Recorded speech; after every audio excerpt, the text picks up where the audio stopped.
Okay, now we've had some breaking news just coming in as we've been speaking. Germany's constitutional court has ruled that Berlin is not required to take measures to supervise the actions of the U.S. military bases in Germany.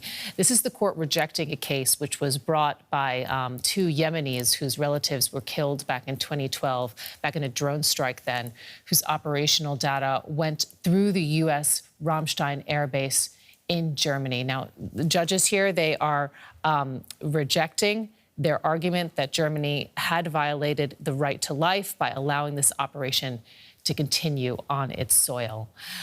Let's put this all into perspective. DW political correspondent Matthew Moore has been standing by, observing this decision. What does this verdict mean in practice, Matthew? Sarah, first of all, this verdict will come as huge relief to people here in Berlin, political leaders not least, because it was a hugely trying case that had been through the courts for around 10 years.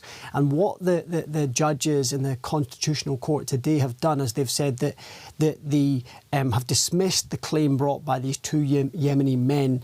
And they've said that it's not a breach of human rights law, international human rights law.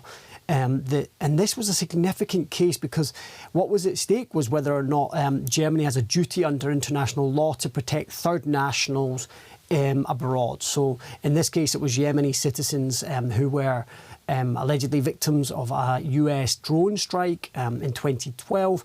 And what the verdict really would have done had it gone the other way would have put huge pressure on the German-US relationship, not least because there was calls for it would have meant that there would have been calls for Germany to potentially stop allowing the United States to use Ramstein airbase, a really important airbase in the southwest of Germany, a NATO headquarters for the US Air Force.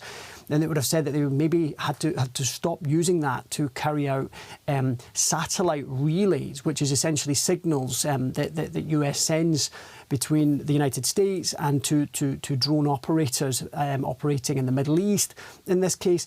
And it would have said that they would no longer be able to use it for those purposes, which would have put huge strain on the US-German relationship, Sarah. So is this the end of the story, Matthew? I mean, can it be challenged? Well, as I say, this has gone on through the courts at various levels here in Germany for around 10 years.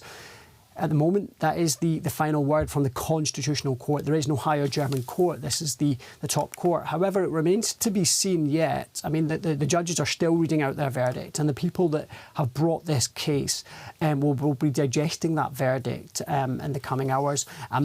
We wait and see whether or not the people behind this case, this has been they've been supported by human rights groups here in Europe, Sarah, and we wait and see whether they would be in a position and willing to take this to the European Court of Human Rights. That may be the next step that they could potentially pursue. But at the moment, all the options here in Germany have been exhausted.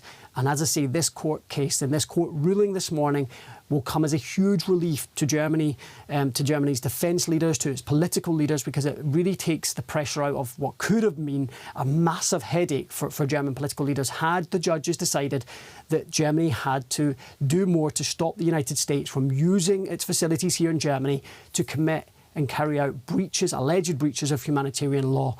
And at the moment, they've said that Germany is not obliged to do that, and that it is carrying out its role and basically is staying in contact with the Americans and making clear that it has an obligation, but it is not complicit in breaches of humanitarian law by hosting US forces here in Germany. Matthew Moore in Berlin, thank you.